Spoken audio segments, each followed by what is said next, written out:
Gathered here with my family, my neighbors and my friends, standing firm together against oppression, holding hands. It doesn't matter where you're from, or if you're young, old, woman or man.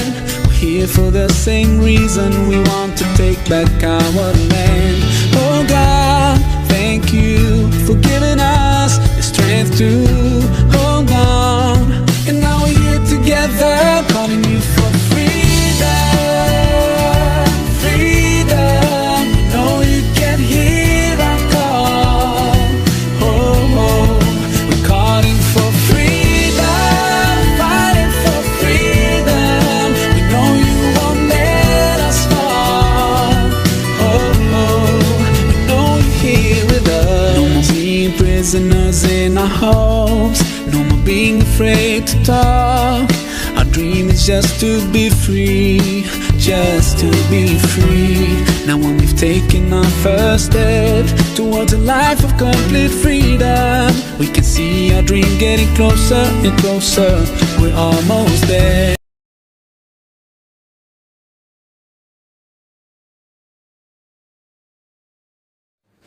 Baik, saya akan menjelaskan poin pertama, yaitu apa yang dimaksud dengan lafaz zohir.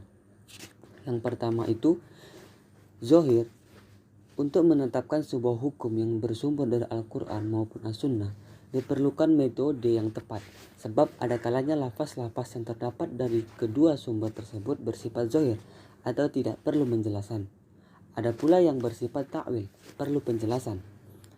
Baik, saya akan menjelaskan yang pertama, yaitu zohir, tidak perlu penjelasan. Pengertian zohir menurut bahasa adalah al-wadih atau yang terang, atau al-bayan yang jelas.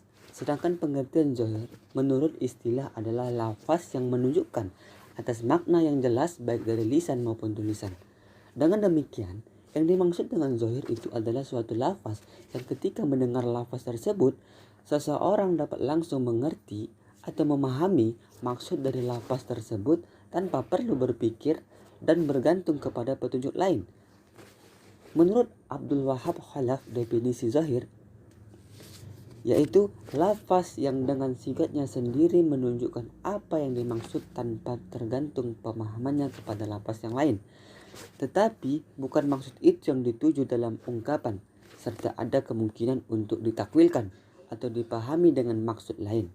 Contohnya, lafaz zahir adalah firman Allah dalam Quran surah Al-Baqarah ayat 275 yang berbunyi, wa ahalallahu al-bai'a wa harramar riba. Allah menghalalkan jual beli dan mengharamkan riba. Dalam ayat ini jelas sekali mengandung pengertian bahwa jual beli itu hukumnya halal dan riba itu hukumnya haram.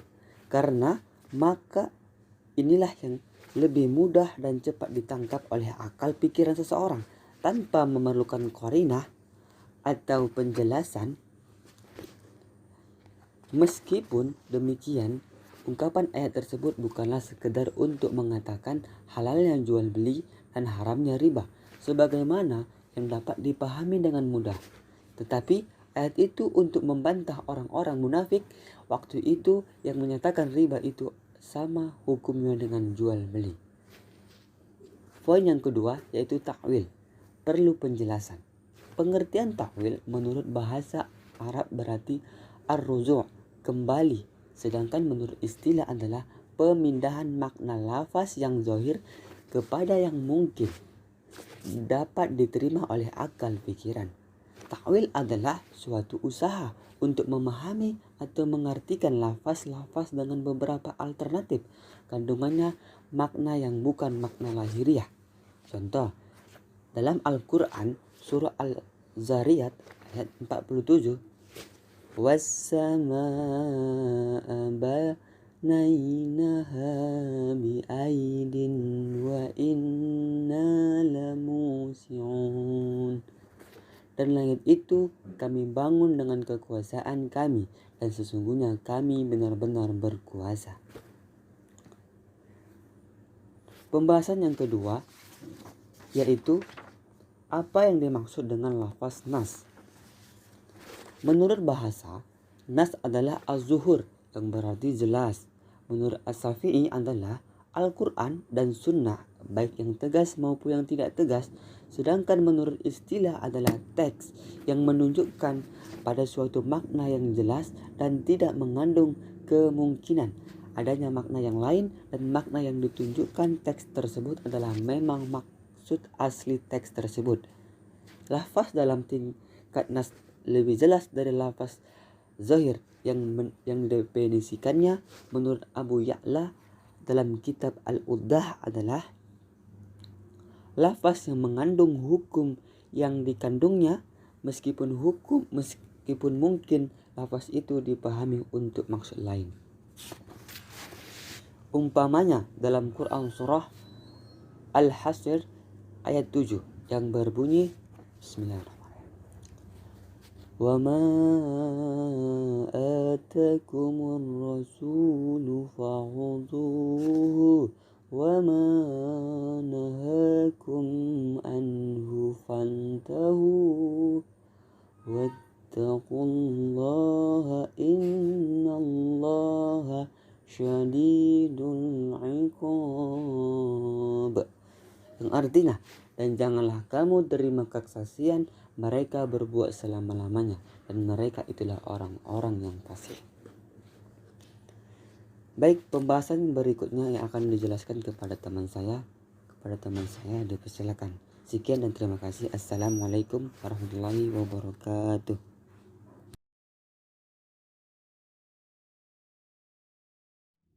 Selanjutnya yaitu mufassar. Secara bahasa, kata mufassar berasal dari bahasa Arab farasa yang berarti menyingkap atau al-bayan, menerangkan.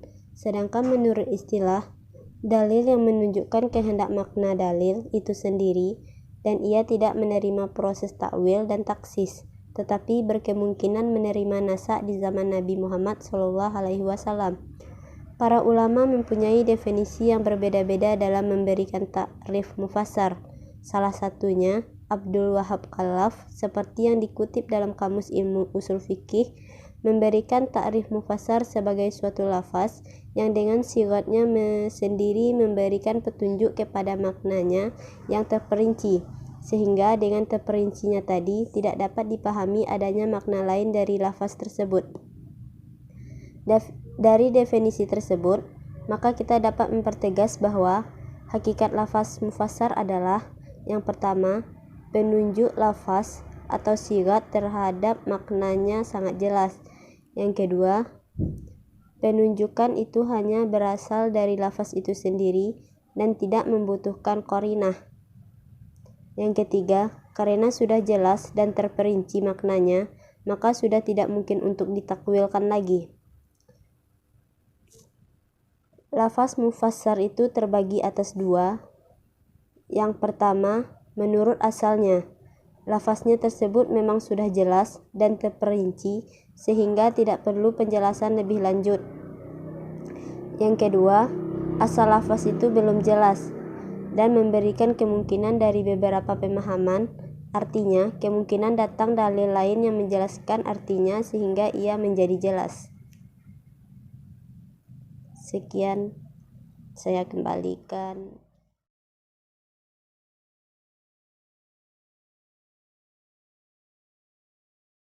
Assalamualaikum warahmatullahi wabarakatuh. Baiklah, saya akan menjelaskan tentang muhkam. Muhkam adalah lafaz yang berada pada tingkat yang paling atas dari segi kejelasan artinya, karena lafaz ini menunjukkan makna yang dimaksud sesuai dengan kehendak dalam ungkapan si pembicara. Tidak menerimanya lafaz muhkam itu akan pembatalan atau nasak. Terkadang disebabkan oleh lafaz itu sendiri. Ia menghendaki demikian. Umpamanya terdapat dalam Quran surat An-Nur ayat 4. Muhkam terbagi atas dua macam, yaitu muhkam li zatihi, yaitu muhkam yang sendirinya bila tidak ada kemungkinan untuk pembatalan atau nasak, itu disebabkan oleh nas itu sendiri.